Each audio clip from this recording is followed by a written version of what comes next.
എല്ലാവർക്കും നമസ്കാരം. പതുപോലെ റിസർച്ച് ചെയ്ത് പ്രിപ്പയർ ചെയ്ത് പോയിന്റുകൾ നോട്ട് ചെയ്ത് വന്ന് പ്രസന്റ് ചെയ്യുന്ന ഒരു വീഡിയോ അല്ല. കുറച്ച് ആളുകൾ സജസ്റ്റ് ചെയ്ത എനിക്കും പേഴ്സണലി തോന്നിയ ചില കാര്യങ്ങളാണ് ഈ വീഡിയോയിൽ പങ്കുവയ്ക്കുന്നത്. കഴിഞ്ഞ കുറേ നാളുകളായിട്ട് ഓരോ ദിനവും പുതിയ ദുരന്ത വാർത്തകളാണ് നമ്മളെ തേടിയെത്തുന്നത്. ധാരാളം മനുഷ്യ ജീവനുകൾ പ്രകൃതി ദുരന്തങ്ങൾ കൊണ്ട് നഷ്ടപ്പെടുന്നുണ്ട് ഇന്ത്യയിൽ. കേരളത്തെ കാര്യമായി തന്നെ പ്രകൃതി ദുരന്തങ്ങൾ അഫക്റ്റ് ചെയ്യുന്നുണ്ട്. വരും നാളുകളിലും ഈ ദുരന്തങ്ങൾ കൂടത്തേ ഉള്ളൂ. എന്തുകൊണ്ടാണ്? കാലാവസ്ഥാ വ്യതിയാനം കൊണ്ടാണ് എന്നൊക്കെയുള്ള കാര്യങ്ങൾ നമ്മൾ ഓൾറെഡി ഒരു വീഡിയോയിൽ പറഞ്ഞിട്ടുണ്ട്. എന്നാൽ അത്തരത്തിലുള്ള ചർച്ചകൾ നമ്മുടെ നാട്ടിൽ അധികം നിങ്ങൾ കേട്ടിട്ടുണ്ടാവില്ല, അല്ലെങ്കിൽ നിങ്ങളിലേക്ക് ആ ഒരു കണ്ടന്റ് അൽഗരിതം കൊണ്ടുവന്ന് എത്തിച്ചിട്ടുണ്ടാവില്ല. കണ്ണീർ നാടകങ്ങൾ കാര്യമായി തന്നെ ഒരു ദുരന്തവുമായി അനുബന്ധിച്ച് നിങ്ങൾ കണ്ടിട്ടുണ്ടാവും. മാധ്യമങ്ങൾ കഴിഞ്ഞ കുറേ നാളുകളായിട്ട് ദുരന്തങ്ങളല്ലാതെ വേറെ ഒന്നും റിപ്പോർട്ട് ചെയ്യുന്നില്ല. ദുരന്ത വാർത്തകളെ എത്രത്തോളം ആളുകളെ കണ്ണീരണിയിക്കുന്ന രീതിയിലേക്ക്, അതിനെ എന്തുവാ പറയുന്നത്, ഒരു സീരിയലിന്റെ രീതിയിലേക്ക് പ്രസന്റ് ചെയ്യാം എന്നുള്ളതിൽ റിസർച്ച് ചെയ്തുകൊണ്ടിരിക്കുകയാണ് ഇവിടെയുള്ള മാധ്യമങ്ങൾ. എനിക്ക് ഏറ്റവും ഇതിൽ വെറുപ്പ് തോന്നുന്ന, ദേഷ്യം തോന്നുന്ന ഒരു മാധ്യമം എന്ന് പറയുന്നത് ന്യൂസ് 80 ചാനലാണ്. ശിരൂരിലെ മണ്ണിടിച്ചിലുണ്ടായ സമയത്ത് അർജുന്റെ ലോറി കിട്ടി, അല്ലെങ്കിൽ ഇപ്പോൾ എടുക്കുന്നു, അർജുനെ കിട്ടി എന്നൊക്കെയുള്ള തരത്തിൽ എത്ര മിസ്ലീഡിംഗ് ആയിട്ടുള്ള തമ്പനയിലിട്ടാണ് അവരന്ന് ആ ഒരു വാർത്തകളെ വിറ്റത്. ശരിക്കും മണ്ണിനടിയിൽ അല്ലെങ്കിൽ വെള്ളത്തിനടിയിൽ കിടക്കുന്ന ഒരു മനുഷ്യന്റെ ജീവൻ വെച്ചിട്ടുള്ള ഒരു വിലപേശലാണ് ഈ മാധ്യമങ്ങൾ തമ്പനയിലിൽ കൂടെ അങ്ങോട്ടും ഇങ്ങോട്ടും കാണിച്ചുകൊണ്ടിരുന്നത്. ആരാണ് ആ ഒരു സമയത്ത് ഏറ്റവും ക്യാച്ച് ആയിട്ടുള്ള തമ്പനയിൽ ഇടുന്നത്, ആർക്കാണ് ക്ലിക്ക് കിട്ടുന്നത് എന്നുള്ളതിന്റെ ഒരു മത്സരമായിരുന്നു ആ ദിവസങ്ങളിൽ കണ്ടുകൊണ്ടിരുന്നത്. എന്തോരം അഭ്യൂഹങ്ങളാണ് മാധ്യമങ്ങൾ പരത്തിക്കൊണ്ടിരുന്നത്. അതിനിടയിൽ ചില ആളുകൾ പറയുന്നു മണ്ണിനടിയിലുണ്ട്, ചില ആളുകൾ പറയുന്നു വെള്ളത്തിലേക്ക് പോയിട്ടുണ്ട്. പല രീതിയിൽ അതിനെ വളച്ചൊടിച്ച് പ്രസന്റ് ചെയ്തു. എന്നാൽ അവസാനം അവർ വളരെ സിമ്പിളായിട്ട് സംഘടിതമായിട്ടുള്ള ഒരു ശ്രമത്തിൽ കൂടെ മിടുക്കന്മാരായി അങ്ങ് മാറി. അവരാണ് ഇത് ഇത്ര നല്ല രീതിയിൽ കോർഡിനേറ്റ് ചെയ്തത് എന്ന് വരെ അവർ വരുത്തി. ഞാൻ അതിനെക്കുറിച്ചിട്ട് കൂടുതൽ സംസാരിക്കുന്നില്ല. അതൊക്കെ മാധ്യമങ്ങളുടെ ഒരു പൊതു രീതിയാണ്. ആ ഒരു ദുരന്തങ്ങൾ കാര്യമായിട്ട് തന്നെ വിൽക്കപ്പെട്ടിട്ടുണ്ട്. അതിനുശേഷം വയനാട് ദുരന്തം ഉണ്ടായി. നമുക്ക് 100 കണക്കിന് ജീവനുകളെ നഷ്ടപ്പെട്ടു. പിന്നെ വയനാട് ദുരന്തവുമായി ബന്ധപ്പെട്ട വാർത്തകളായിരുന്നു കുറെ ദിവസങ്ങളിലേക്ക്. ആ ഒരു ദുരന്തം ഇനിയും ആവർത്തിക്കപ്പെടാൻ സാധ്യത ഉള്ളൊരു ദുരന്തമാണ്. അതുമായി ബന്ധപ്പെട്ട ചർച്ചകളൊന്നും മാധ്യമങ്ങളിൽ അധികം കണ്ടില്ല. അങ്ങോട്ടും ഇങ്ങോട്ടുള്ള ഒരു പോരും കാര്യങ്ങളൊക്കെ ആയിരുന്നു. അതിനുശേഷമാണ് രാജ്യത്തെ നടുക്കിയ കൊൽക്കത്ത റേപ്പ് കേസ് വരുന്നത്. എന്നാൽ കേരളത്തിലെ മാധ്യമങ്ങൾക്ക് അതിൽ വലിയ കാര്യമായിട്ടുള്ള ന്യൂസ് വാല്യൂ ഫീൽ ചെയ്തില്ല. അതുമായി ബന്ധപ്പെട്ട ചർച്ചകളൊന്നും കണ്ടില്ല. ക്രൂരമായിട്ടുള്ള റേപ്പ് വാർത്തകൾ ഇന്ത്യയിൽ ആദ്യമായിട്ടൊന്നുമല്ല കേൾക്കുന്നത്. ഇപ്പോഴും ഡോക്ടർമാർ സമരത്തിലാണ്. മമതാ ബാനർജി രാജ്യസന്നദ്ധത പ്രകടിപ്പിച്ചതാണ് ഞാൻ ലാസ്റ്റ് കേട്ട ഒരു വാർത്ത.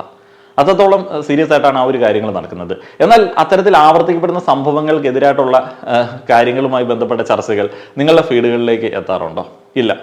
ഈ ആവർത്തിക്കപ്പെടാതിരിക്കാൻ വേണ്ടി, അല്ലെങ്കിൽ അതിലൊരു നിയമനിർമ്മാണം കാര്യമായിട്ട് തന്നെ വേണ്ടതിനെ ചൊല്ലി, അല്ലെങ്കിൽ ആശുപത്രികളിൽ സുരക്ഷ വർദ്ധിപ്പിക്കേണ്ടതിനെ ചൊല്ലി ആളുകൾ ഷെയർ ചെയ്യുന്ന പോസ്റ്റുകൾ നിങ്ങളുടെ ഫീഡുകളിൽ വരാറുണ്ടോ? ഇല്ല. ആളുകൾ ആഗ്രഹിക്കുന്ന കാര്യങ്ങളാണ് കൂടുതലായി നമ്മുടെയൊക്കെ ഫീഡുകളിൽ വരുന്നത്. അപ്പോൾ മജോറിറ്റി ആഗ്രഹിക്കുന്ന എന്താണ്? കണ്ണീർ നാടകങ്ങളാണ്, കണ്ണീർ പരമ്പരകളാണ്. ശരിക്കും ആ ഒരു ദുരന്തം എന്ന് പറയുന്നതിനെ സെലിബ്രേറ്റ് ചെയ്യുന്ന രീതിയാണ് ഈ ദിവസങ്ങളിൽ കണ്ടുകൊണ്ടിരിക്കുന്നത്. ഒരു ദുരന്തം ഉണ്ടാകുന്ന സമയത്ത് സോഷ്യലി കണക്റ്റഡ് ആയിട്ടുള്ള കണ്ടന്റുകൾ ചെയ്യുന്ന ചാനലുകളുടെ ഇൻബോക്സിലേക്ക് ധാരാളം റിക്വസ്റ്റുകൾ വരാറുണ്ട്. ആ ദുരന്തത്തെ കുറിച്ചിട്ട് ഒരു വീഡിയോ ചെയ്യൂ, ഈ വ്യക്തിയെ കുറിച്ചിട്ട് ഒരു വീഡിയോ ചെയ്യൂ, അയാൾക്കുണ്ടായ ദുരനുഭവത്തെ കുറിച്ചിട്ട് ഒരു വീഡിയോ ചെയ്യൂ.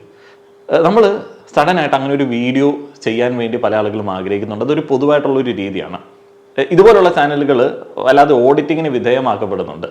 ഈ ക്രിയേറ്ററുടെ, ഞാനെന്ന ക്രിയേറ്ററുടെ മനുഷ്യത്വം അളക്കുന്നത് ഇതുപോലുള്ള ദുരന്ത സമയങ്ങളിലാണ്. ചില ആളുകൾ എന്ന് വെച്ച് കഴിഞ്ഞാൽ ഒരു ദുരന്തം ഉണ്ടാകുന്ന സമയത്ത് നമ്മൾ വന്നിട്ട് എന്തെങ്കിലുമൊക്കെ അവിടുന്ന് ഇവിടുന്ന് കേട്ട കാര്യങ്ങൾ പറഞ്ഞില്ല എന്നുണ്ടെങ്കിൽ നമ്മൾ മനുഷ്യത്വം ഇല്ലാത്ത ആളുകളാണ് എന്ന് ആളുകൾ അങ്ങനെ വിധി എഴുതുകയാണ്. ശരിക്കും അത് മനുഷ്യത്വമാണോ മനുഷ്യോത്വമാണോ എന്നുള്ളത് എനിക്കറിയില്ല.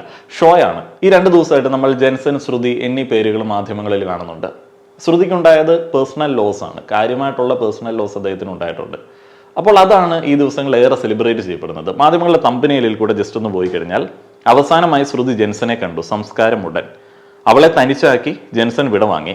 ന്യൂസ് 80 ആണെങ്കിൽ 2 ദിവസമായിട്ട് ആ ഒരു മൃതസംസ്കാര ചടങ്ങ് ലൈവായിട്ട് ഇങ്ങനെ സ്ട്രീം ചെയ്തുകൊണ്ടിരിക്കുകയാണ്. ഇപ്പോഴും അവർ സ്ട്രീം ചെയ്യുന്നുണ്ട്. ഞാൻ കുറച്ചു മുമ്പ് നോക്കിയപ്പോഴും അവർ സ്ട്രീം ചെയ്യുന്നുണ്ട്. ജെൻസന്റെ മൃതദേഹം പള്ളിയിൽ എത്തിച്ചു. സംസ്കാരം അല്പസമയത്തിനകം.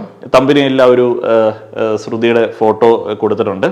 അവരുടെ പേഴ്സണൽ ആയിട്ടുള്ള വൈകാരികമായിട്ടുള്ള നിമിഷങ്ങളാണ്. ഒരു മടിയുമില്ല. കാരണം എന്താണെന്ന് വെച്ച് കഴിഞ്ഞാൽ ഒരു ദുരന്തമാണ്. അത് നമ്മളുടെ കേരളം മുഴുവൻ ചർച്ച ചെയ്യപ്പെട്ട ഒരു ദുരന്തമാണ്. അതുകൊണ്ട് തന്നെ ഇവർക്ക് പ്രൈവസി എന്ന് പറയുന്ന ഒരു സംഗതി മാധ്യമങ്ങൾ അനുവദിച്ചു കൊടുക്കുന്നില്ല. പ്രൈവറ്റ് ആയിട്ടുള്ള ഒരു മൊമെന്റ്സും അനുവദിച്ചു കൊടുക്കുന്നില്ല. പിന്നെ പൊതു സ്വത്താണ്.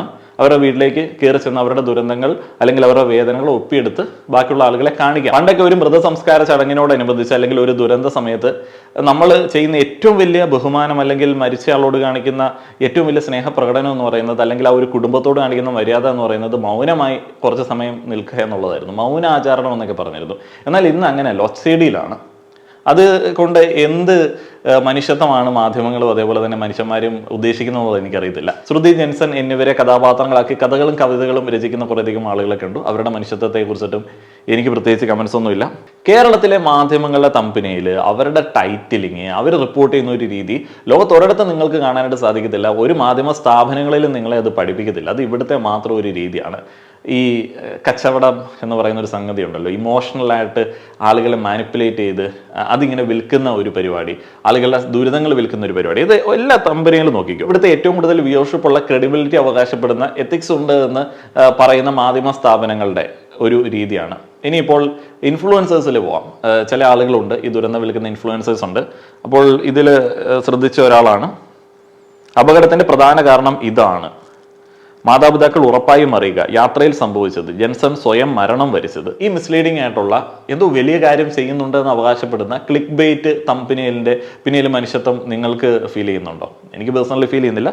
പക്ഷെ അതിന് കാര്യമായിട്ടുള്ള ഒരു വ്യൂവർഷിപ്പ് ഉണ്ട്. ആളുകൾക്ക് വേണ്ടത് അതാണ്, അത് അവർ കൊടുക്കുന്നു, അത് അവരുടെ ഒരു രീതി. അടുത്തൊരു വീഡിയോയുടെ ടൈറ്റിലാണ്, തമ്പനയിലാണ്, മരിക്കുന്നതിന് ഏതാനും ദിവസങ്ങൾക്ക് മുൻപ് ശ്രുതിയുടെ മുന്നിൽ വെച്ച് അവൻ പറഞ്ഞത്. എന്താ പറഞ്ഞത് എന്ന് ആളുകൾക്ക് അറിയാനുള്ള ക്യൂരിയോസിറ്റി മനുഷ്യത്വമാണോ? ആളുകളെ അങ്ങനെ തെറ്റിദ്ധരിപ്പിക്കുന്നതിന്റെ പിന്നിൽ എന്തെങ്കിലും കാര്യമായിട്ടുള്ള ഒരു പോസിറ്റീവായിട്ടുള്ള ഉദ്ദേശം ഇവർക്കുണ്ടോ? ഈ രീതിയിൽ ദുരന്തങ്ങളെ വിൽക്കുന്ന ആളുകൾ, ഈ രീതിയിൽ മനുഷ്യത്വം പ്രകടിപ്പിക്കുന്ന ആളുകൾ, ഇങ്ങനെയുള്ള ആളുകളെ കുറിച്ചിട്ട് നിങ്ങളുടെ അഭിപ്രായം അറിയാനായിട്ടുള്ള ആഗ്രഹമുണ്ട്. ശരിക്കും ഒരു ദുരന്തം ആഴത്തിൽ മനസ്സിലാക്കി കഴിഞ്ഞാൽ മനുഷ്യത്വമുള്ള ആളുകൾക്ക് വലിയ കാര്യമായിട്ട് അതിനെക്കുറിച്ചിട്ട് സംസാരിക്കാനായിട്ട് പറ്റില്ല. BBC-യുടെ പുതിയൊരു ഡോക്യുമെൻ്ററി വന്നിട്ടുണ്ട്. വൈറ്റാട്ടികളായിട്ടുള്ള നോർത്ത് ഇന്ത്യയിലെ ഒരു ഗ്രാമത്തിലെ ആളുകളുടെ വെളിപ്പെടുത്തലുകൾ, കുഞ്ഞുങ്ങളെ കൊല്ലുന്നതുമായി ബന്ധപ്പെട്ട ഒരു ന്യൂസ് സ്റ്റോറിയാണ്. അത് നിങ്ങൾ കാണുക, ഞാൻ കൂടുതലായിട്ടൊന്നും പറയുന്നില്ല. അതിൽ ജേർണലിസ്റ്റ് കരയുന്നുണ്ട്. ശരിക്കും പറഞ്ഞാൽ വളരെ ഡീപ്പായിട്ട് നമ്മളൊരു സ്റ്റോറിയിലേക്ക് ഇറങ്ങിക്കഴിഞ്ഞാൽ നമ്മളും എല്ലാ മനുഷ്യന്മാരെ പോലെ തന്നെ ഇമോഷണലി ഡൗൺ ആവും. എന്നാൽ ഈ മാധ്യമങ്ങൾ റിപ്പോർട്ട് ചെയ്യുന്ന ഒരു രീതിയിൽ, അവരുടെ പ്രൊഫഷണലിസം എന്ന് അവർ വാദിക്കുന്ന ഒരു രീതിയിൽ, അവരുടെ തമ്പനയിലും ടൈറ്റിലും നമുക്ക് ആ ഒരു മനുഷ്യത്വം കാണാനായിട്ട് സാധിക്കത്തില്ല. അവസാനമായി ഞാൻ കാണിച്ച 2 ഇൻഫ്ലുവൻസേഴ്സ് ഉണ്ട്. അപ്പം അവന്മാരോട് അതിയായിട്ടുള്ള പുച്ഛവും അറപ്പും എനിക്ക് പലപ്പോഴും തോന്നിയിട്ടുണ്ട്. കാരണം എനിക്ക് അവിടെ ഏറ്റവും പേടി തോന്നുന്ന ഒരു സിറ്റുവേഷൻ എന്താണെന്ന് വെച്ച് കഴിഞ്ഞാൽ, ഇപ്പോൾ അവർക്ക് 2 പേരുകൾ കിട്ടി, ശ്രുതി ജെൻസൺ. ശ്രുതിയുടെ ഒരു നഷ്ടം എന്ന് പറയുന്നത് പബ്ലിക്കിന് നഷ്ടമായിട്ടാണ് വിലയിരുത്തപ്പെടുന്നത്, അല്ലെങ്കിൽ വ്യാഖ്യാനിക്കപ്പെടുന്നത്, ആഘോഷിക്കപ്പെടുന്നത്. ഈ ശ്രുതി എന്ന് പറയുന്നത് അല്ലെങ്കിൽ അദ്ദേഹത്തിന്റെ തീരുമാനങ്ങൾ, ആ ഒരു വ്യക്തിയുടെ മുന്നോട്ടേക്കുള്ള ജീവിതം എന്ന് പറയുന്നത് കടുത്ത ഓഡിറ്റിങ്ങിനും മോണിറ്ററിങ്ങിനും വിധേയമാക്കിക്കൊണ്ടിരിക്കും ഈ പറയുന്ന ചെങ്ങായിമാർ അടക്കമുള്ള ആളുകൾ. നാളെ ശ്രുതി ഒരു ഡിസിഷൻ എടുത്തു, അത് കുറച്ച് ആളുകൾക്ക് അല്ലെങ്കിൽ ഇവർക്ക് ഇഷ്ടപ്പെട്ടില്ല എന്നുണ്ടെങ്കിൽ ഇവർ ഈ ഒരു കാര്യം പറഞ്ഞ് അദ്ദേഹത്തിന്റെ ജീവിതത്തിൽ ഉടനീളം ആക്രമിച്ചുകൊണ്ടിരിക്കും. അത് ഒരു ദുരന്തത്തിന് ബാക്കിപത്രമായിട്ട് വരുന്ന ആളുകൾക്കെതിരെ സ്ഥിരമായിട്ട് ഉണ്ടാവുന്ന ഒരു അറ്റാക്കാണ്. അതിപ്പോൾ കോവിഡ് സമയത്ത് ഒരു നഴ്സിനെ നമുക്ക് നഷ്ടപ്പെട്ടു. അദ്ദേഹത്തിൻ്റെ കുടുംബത്തിന് ആദ്യഘട്ടങ്ങളിൽ വലിയ സപ്പോർട്ടായിരുന്നു ഇതുപോലെയുള്ള മനുഷ്യോത്ഥം ഉള്ള ആളുകളുടേത്. പിന്നീട് അവർക്കെതിരെ ശക്തമായിട്ടുള്ള സൈബർ ആക്രമണങ്ങളാണ്. അവർക്ക് ഏതെങ്കിലും തരത്തിലുള്ള ഒരു പോസിറ്റീവായിട്ടുള്ള സംഗതി വരുന്നുണ്ട് എന്നറിയുന്ന സമയത്ത്, തങ്ങളുടെ ദുരന്ത കഥയിൽ ആസ്വദിച്ചുകൊണ്ടിരുന്ന ദുരന്ത കഥയിലെ ആളുകൾക്ക് എന്തെങ്കിലും പോസിറ്റീവ് സംഭവിക്കുന്നു, അവർ ചിരിക്കുന്നു എന്ന് കാണുന്ന ഒരു നിമിഷം വരുന്ന സമയത്ത് ഇവർ മലക്കം മറിയും. ഈ അവസാനം കാണിച്ച 2 അവന്മാർ അതിൻ്റെ റെപ്രസെൻറ്റേറ്റീവ്സ് ആണ്. അവന്മാർ മലക്കം പറയും. അവന്മാർ പിന്നെ അവരെ വ്യക്തിപരമായിട്ട് അധിക്ഷേപിക്കും. അതേപോലെ തന്നെ നമ്മുടെ നാട്ടിൽ ഇപ്പോഴും ഒരു പാർട്ണറെ നഷ്ടപ്പെട്ട, അല്ലെങ്കിൽ ഒരു ഭർത്താവിനെ നഷ്ടപ്പെട്ട, അല്ലെങ്കിൽ ഒരു പ്രണയിനി അല്ലെങ്കിൽ കാമുകനെ നഷ്ടപ്പെട്ട ഒരാളെ ട്രീറ്റ് ചെയ്യുന്ന ഒരു രീതി വിധവയെ ട്രീറ്റ് ചെയ്യുന്ന ഒരു രീതിയിലാണ്. സതീ സമ്പ്രദായം നിർത്തലാക്കിയത് ഇപ്പോഴും തലച്ചോറ് കൊണ്ട് പ്രോസസ്സ് ചെയ്യാൻ പറ്റാത്ത ഒത്തിരിയധികം ആളുകൾ നമ്മുടെ നാട്ടിലുണ്ട്. ഒരു സ്ത്രീ ഇത്തരത്തിലൊരു ദുരന്തത്തിന്റെ ബാക്കി പത്രമായിട്ട് നൽകുന്ന സമയത്ത് ശക്തമായിട്ടുള്ള മോണിറ്ററിംഗ് ഉണ്ടാവും. നമ്മൾ കോട്ടയത്ത് ഒരു ദുരഭിമാന കൊലയുടെ വാർത്ത നമ്മൾ കേട്ടിരുന്നു. ആ ഒരു പെൺകുട്ടി മറ്റൊരു വിവാഹത്തിലേക്ക് പോവുകയായിരുന്നു എന്നുണ്ടെങ്കിൽ, അല്ലെങ്കിൽ അത്തരത്തിലുള്ള ഒരു രീതിയിൽ സ്വന്തം വീട്ടിലേക്കോ അല്ലെങ്കിൽ സ്വന്തമായിട്ടുള്ള ഒരു ജീവിതം ആരംഭിക്കാൻ വേണ്ടി പോവുകയായിരുന്നു എന്നുണ്ടെങ്കിൽ എൻ്റെ ഒരു ചോദ്യമാണ്, അത്രയധികം സപ്പോർട്ട് ഉണ്ടാവുമായിരുന്നോ? ഇല്ല. അപ്പോൾ ഈ പറയുന്ന മനുഷ്യത്വം എന്നൊക്കെ പറയുന്നത് ഒരു പ്രത്യേക രീതിയിലാണ് നമ്മുടെ നാട്ടിലെ ഒരു ക്രൗഡ് കാണിച്ചുകൊണ്ടിരിക്കുന്നത്. അതുകൊണ്ട് തന്നെ ഇത്തരം ക്രൗഡ് ആക്ടിവിറ്റികളിൽ, കൂട്ടക്കരച്ചിലുകളിൽ നിങ്ങൾക്ക് ഭാഗമാവാൻ തോന്നുന്നില്ല എന്നുണ്ടെങ്കിൽ അതൊരു മനുഷ്യത്വമില്ലായ്മയുടെ ലക്ഷണമൊന്നുമല്ല. ഒരു ദുരന്തം വരാതിരിക്കാൻ വേണ്ടി എന്തൊക്കെ ചെയ്യാമെന്നുള്ള ചർച്ചകളിൽ പാർട്ടിസിപ്പേറ്റ് ചെയ്യുന്നതാണ് ഏറ്റവും വലിയ മനുഷ്യത്വം എന്ന് പറയുന്നത്. പ്രകൃതി ദുരന്തങ്ങൾ വരുന്ന സമയത്ത് അതിനെതിരെയുള്ള മുൻകരുതലുകളെ കുറിച്ചിട്ടുള്ള ചർച്ചകൾ നിങ്ങൾ പാർട്ടിസിപ്പേറ്റ് ചെയ്യുന്നുണ്ട്, അത്തരത്തിലുള്ള കണ്ടന്റുകൾ നിങ്ങൾ ഷെയർ ചെയ്യുന്നുണ്ട് എന്നുണ്ടെങ്കിൽ ഒരു ദുരന്ത വാർത്ത, അതിൻ്റെ സങ്കട കണ്ണീർ ഷെയർ ചെയ്യുന്നതിനേക്കാളും എത്രയോ മടങ്ങ് നല്ലൊരു കാര്യമാണ്.